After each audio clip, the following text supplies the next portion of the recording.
waiting for.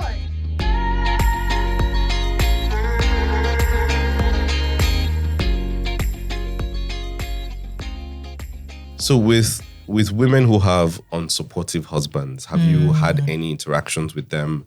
Have you had conversations with the husbands, or is it easier to converse with wives only and try and give them advice? Like how best have you had those experiences, and how did you handle those sort of situations? You know, the husbands I've encountered are usually quite hands-on and quite supportive, but it might be their mother that then needs to be, because I had a lady who delivered and the mother-in-law came and she was cooking 3 meals a day. As in the person who had just had the baby? The lady who just delivered. And she said even before she had the baby, she wasn't cooking 3 meals for her and her husband. But now this was a norm. So one thing I always say to them is, you know, when you have a baby, you've got the uterus and then you have the placenta that is stuck to the uterus, the afterbirth.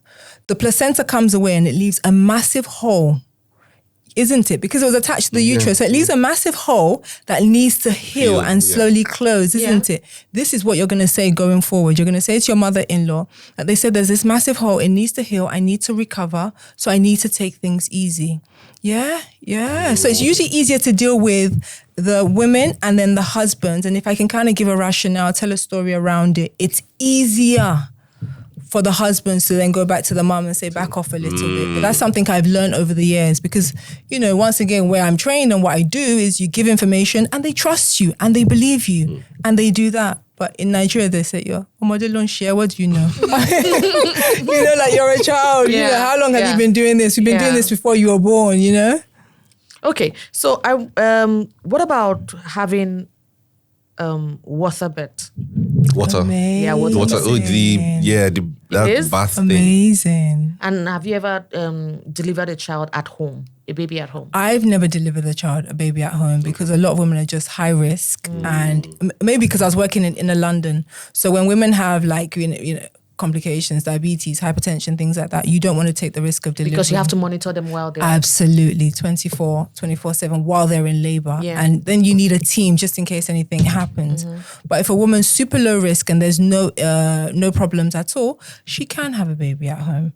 It's less now because obviously post-COVID, less resources, the usual. A water bath is amazing. Really? Water is a good form of analgesia. What does that mean? Sorry. Just us. You know, like if you have period pains, I don't know what kind of pains guys would get, but if you have like muscle aches and then you have a nice hot shower, it's relaxing. Yes, isn't it? Standing under the shower after a long, hard day, it really helps. Oh, It so just- that's... it loosens everything, literally. So water is a good form of pain relief. So a woman laboring, if she can tolerate it, laboring in water, it's like a natural pain relief. And it just helps her. Is it warm water or just... Warm water. It must and be you have warm to keep water. pouring more? Yes, you do. You check the temperature, make sure it's 37 degrees. So it's not cooler, all right? 36.5, 37 degrees.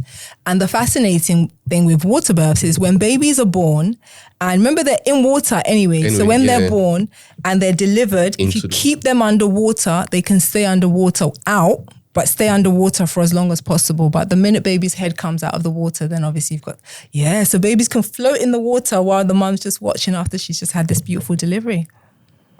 Have you ever experienced it? Yes, I have. Hold up. Wait. That is... How do they breathe then? They're not breathing because they're in a still sack of water. In the uterus, they're in a sack of water. So whilst they're in, they can't differentiate between that water and the water in the temperature's the same. It's just water. No way. And they haven't yet taken the first breath. It's when they take the first breath, open up their lungs, that's when you can't obviously begins. Yeah, and you can't immerse them back in water. How do they trap oxygen though? So what are the cons? Sorry, before you go. Okay, go ahead. How do they trap oxygen though? They don't need to because they're still breathing through the placenta. You know, they breathe through the cord. So the cord is the maternal system, So yes. So it's still there attached. and They're still floating. So you can floating. still see the placenta and the baby just... Exactly. They're still connected. Exactly.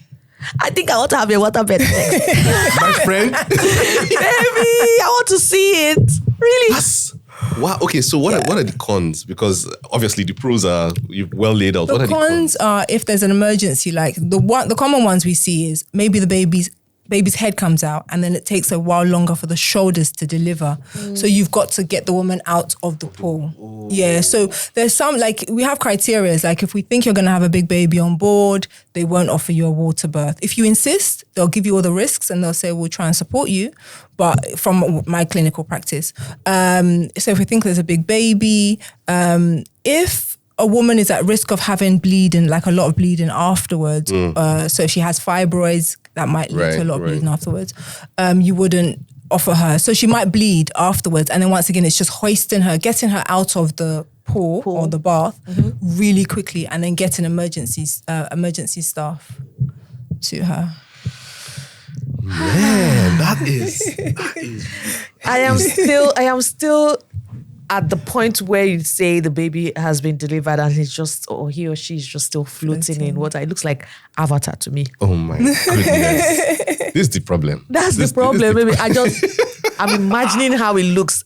It is so amazing. Like, God is amazing. Absolutely. So by the time they take their first breath, that's it. That's it. Then they have to stay up. They have to stay above water. Yes.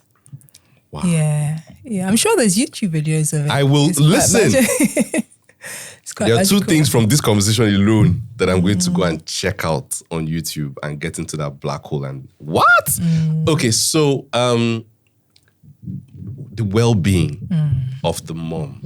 Very important. You know, so we talk a lot about the parent, we talk a lot about the baby, but the common denomination in all the equations involving the child, involving starting a family, is the mom.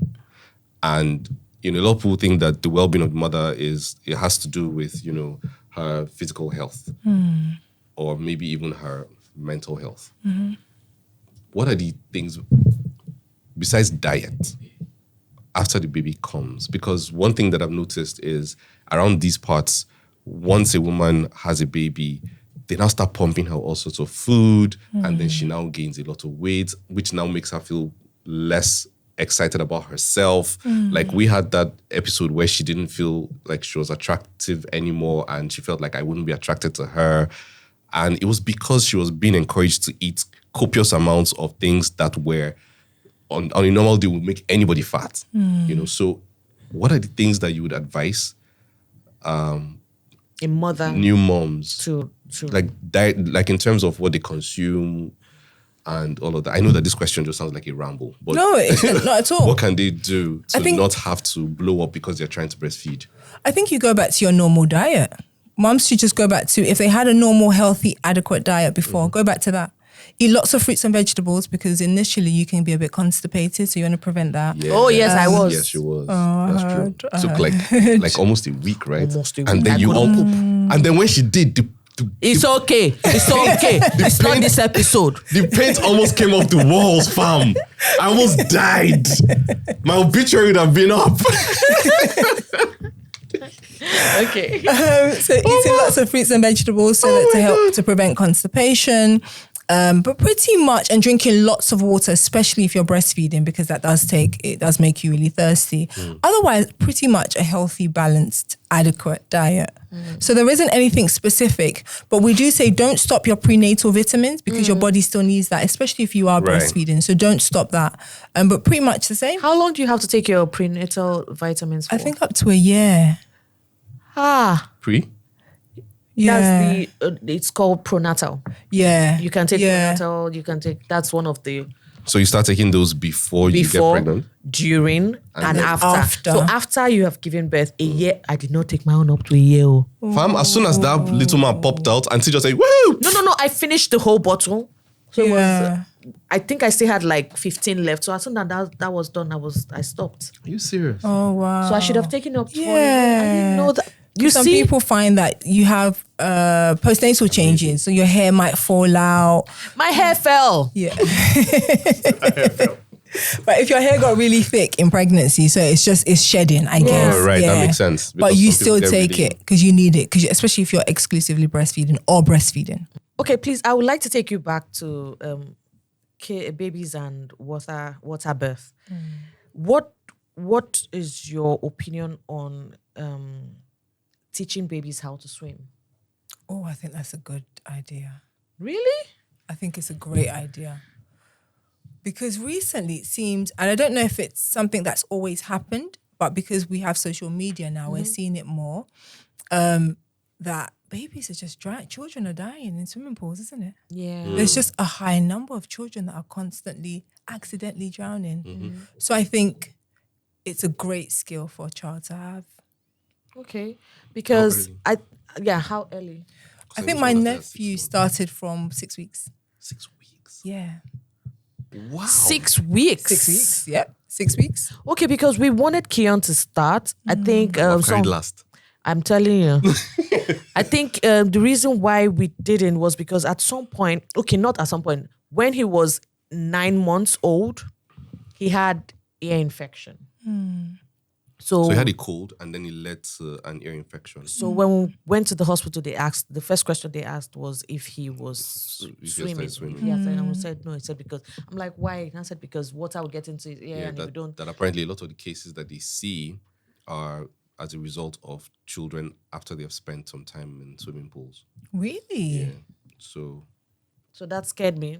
And I'm like, nah, he's not going to let, because I really wanted, we talked about it, and that was one of the things where like once he turns 1 year, one, he was going to start swimming. So we didn't, but he started swimming now, 3 years, and he loves splash, splash, splash. Yeah. Yeah, he loves it. He loves splash, splash, splash. My nephew's 5 and he started swimming at 6 weeks and he's never had an ear infection. Man. Okay. You know, we learn, we move. Yeah, we learn, we move. There's another question I wanted to ask you. This is not about water birth. Don't worry. It's about colic. Okay. So Kion was born. Kion had colic. How can you prevent that? Because you can't. No. Do you know the crazy thing with colic is we don't really know what causes it. Yes. So if we don't know what causes it, it's really hard to prevent it. But a few things you can do is like when you feed, wind baby. Don't put baby down straight away. Do tummy massages. Were you doing tummy massages with Kion? I'm trying to start him tummy massage. Massage his tummy. So it's almost like you're trying to manipulate the air out of his tummy to get the air. Oh, yes. My sister did it. Yeah, does that? I don't know. But my sister... Because I remember her bringing it up and my I didn't know she actually did it. Because where there's one night where... we were all going mad. Me especially, I was going mad because he was crying and wailing, and my mom didn't know what to do because she's like, her 5 kids never had colic, so she didn't know what she was going. I called the hospital and they said, "Oh, they are not open." I'm like, "Which hospital? What hospital is not open at 7 p.m. in the night?" And I'm like, I'm thinking because he was crying, I didn't know what to do. My sister everybody was just looking for what to do. And she googled and she said, "Oh, tummy massages." That would just massage his tummy and one of my other sons, she said, bicycle. Yeah, I think that's what we now did. Yeah, and then he started farting. Yeah, to release the wind, the trapped wind. Yeah. So that helped. I also feel like because I wasn't really breastfeeding as much anymore, I was also giving him bottle. I think that the bottle I used. Yeah, the first bottle we got, we won't mention the brand name, but the first bottle, set of bottles we got. They said anti-colic, but yeah, it was. So it wasn't. It was. He was taking in air, even if we tilt it properly, you know, to make sure that he's not sucking in air. Somehow, it was taking in air. And then someone else now told us that, that particular brand of bottle makers will make your baby take in air. So we switched. By the time we switched, and we had the one that was anti-colic, and that was he was better. He was way better. So we said, now we know better. If we are getting a bottle, we would get that other bottle, or we have the one that we use for Kion. Exactly. There's a good brand that does breast pumps, and they are like the Bugatti of breast pumps. Oh, I just found out about that you can wear it and just walk anywhere. Yes. What? I'm going to get that one too. And they also have really good bottles that mimic the way a baby breastfeeds. So that might also help reduce. I haven't done my research on this, but I know from the bottles that they do have, it's the same sucking reflex. Because you know when babies suck from the bottle, but when they suck from the breast, they have to extract, pull it, and then suck. So their bottles do that. I'll tell you the brand later. Please tell me the brand. But while we're at it, wait, what? No. can we say it No. so that we can give it as information to you or your audience, like you're giving them something? I don't think it's a bad idea. It's just like, yeah, we know that we want like this, but like to give them. I see what you're I saying. don't think it's Yeah. that much of a big deal. Okay, say the brand. You know, like, Yeah. No, I mean you make a good point. You make a good point. You've twisted our arm. Okay. So it's Medala. I yellow have the one. breast pump. Yes. That's what I got. I got the breast pump. The Madala. Medala, they're yellow. The yellow one. Yeah. Oh, that They are gold. Yeah, that's the one. Yeah, they are amazing. They are amazing. They're the leading pioneers of So do breast they have the pumps. one that you can just wear inside your Yes, Maybe they that's like a do. new model. That's the new one, right? Yes, they Gang, do. gang. Yeah, they do. So yeah, I got that, but I didn't get the bottle. Yeah, their bottles are amazing. I didn't get the bottle. Yeah. So all I just got was the breast pump. And I got, did I get that late? No, that was one of the things I got from on Amazon. So it was really good. Their bottles are amazing. They're the bottles that mimic breastfeeding because they're so big on breastfeeding. So they put so much research into their bottles. Amazing. Listen, to all the people and entities and companies and research facilities that are doing, a lot of work and research into making the lives of moms easier. God bless you. More funding and everything that you need. Amen. Sorry, Tolu, we didn't ask. We know, But the audience, because I know a lot of people will be in the comments asking, ooh, so, how many kids does she have? None. And so for me, that's the most interesting thing about how passionate you are. Because how do you deal with, because I know some parents will be saucy and sassy and will be like, you don't have any, how would you know so what? how do you cope with that? Because I trained to be a midwife since 2006 and I've been qualified since 2008. So I've seen women, time. you've seen women go through, thank you. I'm old as well. No, you're not. I've seen women go through the different stages, and I think I've looked after antenatal women, women in labor, postnatal women, women in the community. You just build up experience, and almost most women's story is the same. We struggle with breastfeeding. We struggle with who are we after we've had the baby? What do we do, etc. And then I also have a niece and I have a nephew, and I'm really close to my my in-laws. Well, they're like in-laws, like my sister-in-law. Yeah. Amazing. So that I don't have kids yet. Hopefully one day it will happen. Pray for me. Done. It's Doing. happening. It's Amen. happening. It's happening. So, what for women who want to travel abroad to have their child? What time is safe? What's the Good question. So I think it depends on different airlines. I think the cutoff point for most airlines, I think, is 34 weeks. I'm not sure. But so you have to double check with the airline you're traveling with. They might say 34 weeks and you need a letter from your care provider. Yeah. If you have a high risk pregnancy, definitely leave before. So if you're having twins, triplets, if you have any complications, definitely leave before 34 weeks because babies can be born at 34 weeks, 33, 32, 30. Yeah. So if it's a high risk pregnancy, leave before. If it's twins or triplets, leave before like 28 weeks, ideally. That's not my specialty, but from experience, yeah. Okay. Okay. What about women who have stillbirth? Yeah. What do they need for their body, and what do you advise? Oh, it's a loaded question because it's multi-layered. So let's do body first. So physically, what do they need first? What are the things that they need? I think they recover physically like a woman who has had a baby, especially if she had a stillbirth and she had a cesarean section. So she's going to recover like a woman who's had a cesarean section. Okay. If you don't have a baby, I think one important thing we need to think about is there's a medication that stops the milk from being produced. Because you remember I said if you express or if you touch the breast, it can stimulate your breast to produce milk. So I think that's something really important. Physically, she'll recover like a woman who's had a baby. Okay. I think mentally we have to support the woman how she wants to be supported. So, sometimes we think if someone's had a loss, you go around, you sit, you crack jokes. She might not want that. So it's asking the woman, how can I help you? How can I support you? How can I be there for you? Know the signs of postnatal depression because it can happen to the man and to the woman. To the man? Absolutely. because he's lost. Yeah. He's lost the child Yeah. as well. Even if the child survives, men can have postnatal depression too. So it's looking out for those signs and then supporting, just giving unsolicited advice. I think Yeah. don't say things like it wasn't your baby because if it was, he would have stayed. Oh, God. It wasn't meant to be. Well, God knew that child had abnormality. Whatever it, don't say things like that. How can I support you? And some people don't even want to hear, I'm sorry for your loss. Yeah, I don't. I've always I've always found that a bit. Yeah, I don't like that. I don't like when people say that.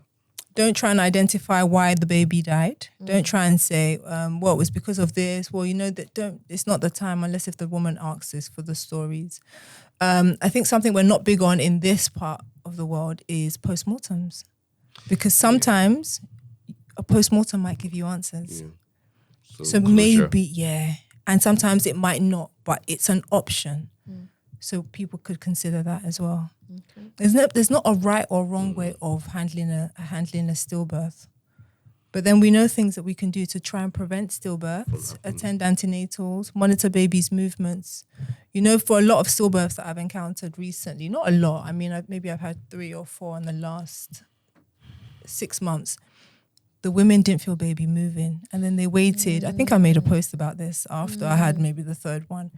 And then they wait till not the next day, but the day after. And then they contacted the hospital. It's like, You have to always make sure every day you feel the baby move. yes, as the baby normally moves. So if your baby has a pattern, if your baby moves after breakfast, after lunch, after dinner. He wakes me up first thing. Remember when he didn't wake you up one day I freaked and out. she freaked? Good. I freaked out. I started tapping my tummy. Wake up, talk. Hit me. Do something. Good. Kick. Good. I was now like, babe, he hasn't moved. He hasn't kicked. And that was like 6-7 months. And he now said, okay, just give it another minute. So I went, laid down. Then he kicked. Thank God. Amazing. Thank God. Good. He kicked. You just woke up. Good. My guy was Yeah. snoozing. Good. Yeah. I every day I had to make sure that he was always kicking me Good. every morning. And if it deviates, even if you have a kick, but the kick feels slightly lighter, don't sit on it. Go to the hospital. Yeah. It's better to come to the hospital 100 times and we say, you're fine, go home. Yeah. But not in Nigeria. in Nigeria, No, not in the UK or the US, because I hear that if you every time you run to the hospital, It's expensive. You have to pay. Is that not in the UK, but maybe in America. But if you have to pay and your baby's alive, Fair. Yeah. I will pay? yeah. Guy, I will pay. If I now have a stillbirth, then I have to give birth to that baby. Oh no. I will pay that money. What else? It's Yeah, that just nothing. made that was a bit. No. I have one. So wait, I have one. So there's this test that they usually say you should That one is do for to check if the baby has any abnormalities. What's that test called? So there's a nuchal test, nuchal translucency, and there's a combined test. And then there's another one we do now, I think it's NIPT, that they take a blood sample and then they see if they can see baby's DNA, anything that's different to your blood products and stuff in it, and then they can tell you if baby has a risk factor. No, they can tell you if baby definitely has something. So let me go back. There's the nuchal translucency. And How do you just that one is that a blood test as well? it's a blood test, and then they measure the thickness at the back of baby. So it's a blood test and an ultrasound scan. Okay. They measure the thickness at the back of baby's neck. That gives you a probability. So whether it's there's a high risk of baby having Down syndrome or a low risk. Is that an intrusive? No, it's not invasive. It's just a scan. Invasive. It's a blood test and a scan. Okay. The ones that gives you a definite is like an amniocentesis, where they go into the uterus and take a sample of tissue, and then they test it. Take a sample from around the baby. You said that one gives you what? A definite whether baby has any abnormalities. Okay. Yeah. I don't think I want to do that one. Hopefully you won't need it. No, I won't need it. In Jesus' name, amen. I won't need it. Amen. Then the last one was So the NIPT is where they take a blood test from you and then they check to see if they can see baby's genes, and then that will tell them, baby's chromosomes will tell them also if baby has the risk factors of baby having Down syndrome. Okay. Interesting. Yeah. Man, science. Yeah, we've come a long way. A long way. Midwife. So, someone was asking about drinking and smoking. And I've had conversations with with people who have said that, because here they just say, once you're pregnant, don't drink. Then don't drink wine. Don't drink anything. So people with have alcohol. said, so you see, because people have said that, she's no, a midwife. Some people say say that, you can have it. just a little bit of wine, No. blah, blah, blah. No. So it's a definite no. It's a Because I definite know no. that smoking is a definite no. Yes. So it's alcohol. Great. So I once went on this study day where at the beginning of the study day, 9:00 in the morning, we had 2 egg yolks that they put, one in water and one in Alcohol. vodka. Yes. And they put it on the windowsill. And by the end of the day at 4:00 or 4:30, the one in water looked the exact same. The one in vodka has started separating and Broken down. and that has etched. I think I went on this study day in 2010, and that has stayed in my mind, honestly. And then also, if we think about babies, like, makeup and how baby develops, the liver is one of the last organs to develop. And the liver is what breaks down the alcohol. So if you're giving your baby a glass of wine, And there's no liver to help. It's going straight into the baby's. and it think that's lingers for a very long time. That's why some babies come out and they have one thing or the other with their liver problem. But here's my question. What happens, because I know people who were pregnant and they didn't know they were pregnant and they were having a ball. So they were still drinking and smoking. So what happens in those sort of situations? So I baby think come and out the baby comes out healthy. and, it does happen. So you have mums who are addicts and their babies are fine. But then we don't know in the long term, does it lead to behavioral problems? Does it lead to any delays?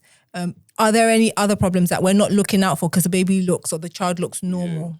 That makes sense. Yeah, that's way above my Yeah, that's out of my your remit. But that's your just purview. my thought. Okay. Because if it's affecting the way that the genes, the cells are replicating and being made up, and the way the body's the organs are developing, it's going to have some effect somewhere, isn't it? That's definitely. Okay, so another thing is when I found out I was pregnant, there were so many things that I was told not to eat. I couldn't take cheese. No dairy. Oh, you can have products. cheese.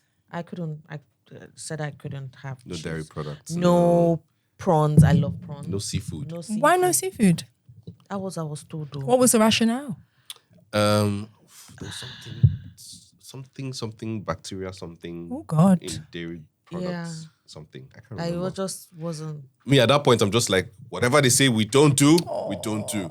And so because of that, I cut out a lot of stuff. Things that she wasn't allowed to eat, for the most part, I stopped eating Amazing. them. I love that. And then, sometimes I'll sneak and have Oh a gosh, burger. you spot it. You ruined it. Yeah. No, I'm a very honest man, but I just never did it in front of her so that she didn't feel like, oh, he's living it up and then I'm not. So if we're eating together, I make sure that I eat what she eats. And then if I'm on set somewhere and they're like, oh, these are our options, I'm like, give me that. I don't have that right now. Give me that. So you're saying that I could eat anything? Well, there are some restrictions. So we say seafood, but it's not all seafood. You don't want fish that is from deep in the sea. Titus So is your fine. tuna, I think Titus, because it doesn't flow that deep. Your tuna, you limit it to I think 2 cans per week. Shark, because it's a deep sea. Who is eating shark? Some people do. Delicacy, none. It's a delicacy.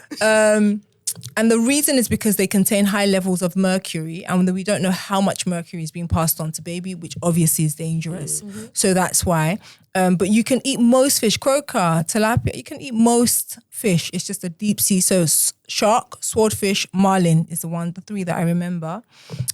With cheese, you can eat cheese, mozzarella, cheddar, but you can't eat the blue vein cheeses. Okay. So brie, camembert, because it is not pasteurized. So there might be some living bugs inside. That's why I asked what was the rationale. But just to give a blanket, you can't eat cheese. So I think So you maybe- can have pizza. You can have pizza because it's usually mozzarella. So I think, to be fair, I think that the reason why they gave that blanket statement is just so that because if they say, oh, you can eat this and not this, and eat this and not this types of cheese, what if you forget exactly what they said? So I think they're just doing the whole let's err on the side of caution as against, pinpointing, and then you now have to be saying, oh, this is this, oh, let me read that. Just don't eat it at all. Don't, if you can avoid it, just avoid it instead of having to, I don't know. I think pregnancy sometimes can be quite challenging already, especially because you're trying to be your healthier self and excluding so many things, especially if you like your glass of wine, for example. So now to also exclude certain foods. Oh, you don't drink? She doesn't even. Okay. That was not a loss for her. Oh, you're fine then. But Ice cream was a loss. Yeah, it was. Yeah. Oh, you couldn't have ice cream? Because dairy products were like, I don't know. Because they said no dairy. You can have ice cream. It's pasteurized. My dear, so many things I could not eat. Oh no! I had a mom who had ice cream galore. Like her husband would literally come home. I don't remember. Come home with a tub of ice cream almost every single day. Woo. Her baby was 4-point-something kilos. As expected. Okay. Another thing is during pregnancy, when you see spotting, what do you advise women to do, mothers? So the first thing we do is freak out. Yeah, try not to freak out because that just makes matters worse, isn't it? Mm-hmm. It depends when you're spotting, why you're spotting. So early trimester spotting, if we're talking about spotting, it's literally taking your pen and doing a few dots, that's spotting. Yeah. If we do anything bigger than, if you think about a water bottle, the lid of it, that size, then that's when you should be concerned. Call your care providers and they'll advise you on what to do. If it's literally spotting, make a note of it. See if there's anything that led to it, like maybe if it's a postcoital bleed, make a note of it. If everything else is fine and baby's moving fine, you don't really have to do anything. If it's more than that and it's bleeding, if it's fresh red blood, then definitely. I wanted to know the color. Fresh red blood, you have to do something. Even if it's like a dark old bleeding, speak to your care providers. If it's more than, the size of a water cap. If you are bleeding, obviously, if it's bigger bleeding, then you call your care providers and go in. Women bleed for lots of reasons. So a postcoital bleed is really, really common. An implantation bleed is really common. And can you have implantation bleed in your first trimester? Yeah. Really? Yeah. But isn't that the only time that you? Yeah, you would have implantation bleed. Yeah. Yeah. Mm-hmm. Yeah. Because that's the when it's forming. That's when it's. No. I mean, swimmers have gotten in. I know. I mean, after you know that you found out that you're pregnant, you might still have a bleed, so that would just be a first trimester spotting. Yeah, bleed. Interesting. Some women bleed if they have a low-lying placenta. So if the placenta is covering where the baby would come out, like the neck of the womb, you'll have a bleed, and they might bleed all through the pregnancy, but they always have to have that checked out. Yeah, so there are different reasons why women bleed. If it's anything more than spotting, contact your care provider. Don't say, oh, it's nothing. Oh, this happened last week. They said I'll bleed. No. Yes. Insightful. And I feel like we haven't even scratched the know. surface. I'm glad that I have you,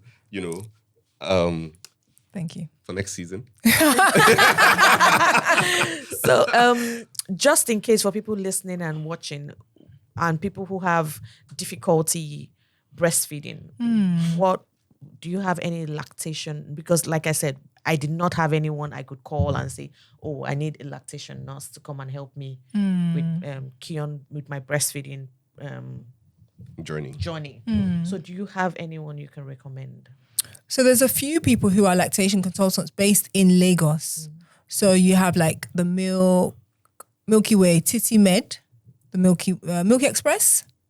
Milky Express, I think. We'll check and then we'll put their handles. That information. Okay.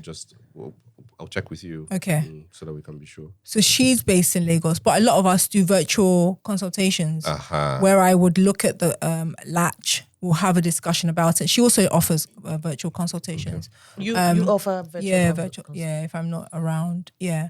We'll look at the latch. We'll talk through what's happening, how you feed in, the schedules, etc. But one thing I'll say about breastfeeding and what women really should do is, for example, if you have inverted nipples or flat nipples, take action before you have baby. So sorry.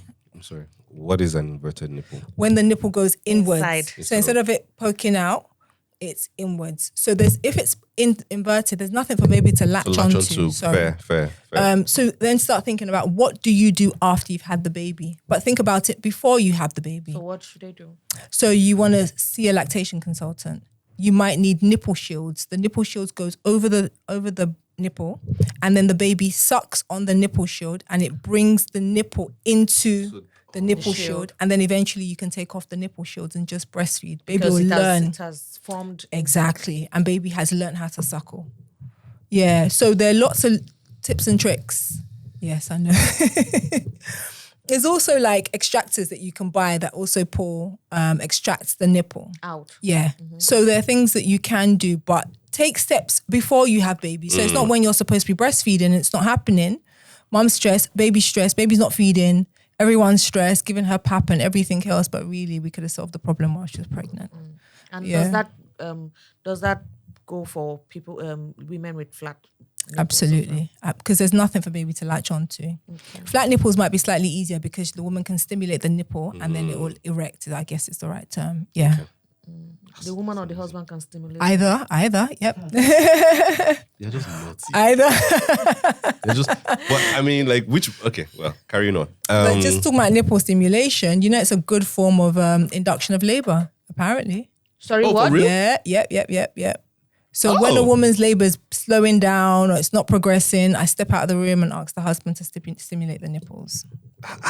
Because you're releasing oxytocin. So you say, Daddy, come here, Daddy, come. Oh, yeah. Literally. Get busy, my man. Don't worry, we just wife here. Just act like we're not here, Daddy. But Okay. do what you do. Literally. Okay. Yep. Most important piece of advice that you would give a new mom. Most important. Just the one. Like if you had time for just one thing before the line goes off and you had to tell the mom just one thing, what would you tell her? Ask for help. Very early. Ask for help. I love that. I love that. Because I did not ask for help. Many moms don't. You're not alone. Yeah. It's okay. All right, Tolu, thank you. Thank you so much. Please, you so can much, you Tolu. tell our viewers and people Where they listening? can find your content. Yes. On all Everywhere on all platforms, all social media platforms, Tolu the Midwife, Tolu the THE Midwife, and my website www.toluthamidwife.com. It's going to be below the screen, so you can just always, in the comments caption. Yeah, in the caption. So we'll have it there. Thank you, Tolu. Thank you Thank very you. much. And people can reach, I think when they go on your website and your social, they can send you DMs. Absolutely. Yes. Because mothers, you guys, new moms, fathers. Yeah. Fathers. Yes, please, Maybe next time we bring Tolu on, you would maybe talk to us about, from what fathers, you will focus on fathers and what they need to do during the pregnancy and then in the 4th trimester as well. Great So that idea. they're better prepared. Yeah. Thank you Great again. Tolu. Thank you. Thanks for having me. It's been fun. You are the... You had I fun. had fun. I was nervous. Oh my goodness. But who knew? You see, until you mentioned it, I'm sure that nobody who was watching could thank you. tell. Thank you so much, Tolu. Thanks for And having me, thank you, guys. everyone who has taken time out to watch this episode. I feel like this is one of the most important episodes that we have had so far because there's just Educative. so much information. It's so educative. Her experience just came through because, she was breaking it down. We're really, really grateful that you watched this. Please remember to like, share, and subscribe. We are available on all social media platforms at Due Parenting Pod. And my name is Ibrahim Suleiman. I am Ibrahim Suleiman Official on Instagram. My name is Linda Ejiofor. I'm Ihuoma Linda Ejiofor on Instagram. And we're Kion's parents, and he's the best thing that's happened to us, and we like to share that as often as we can. Stay positive. God bless you. No dad jokes today? Dad joke alert! Are you serious? One for the road. I'm just kidding. No. It's okay. He doesn't have any. Don't mind this kid. See? That's why you're here.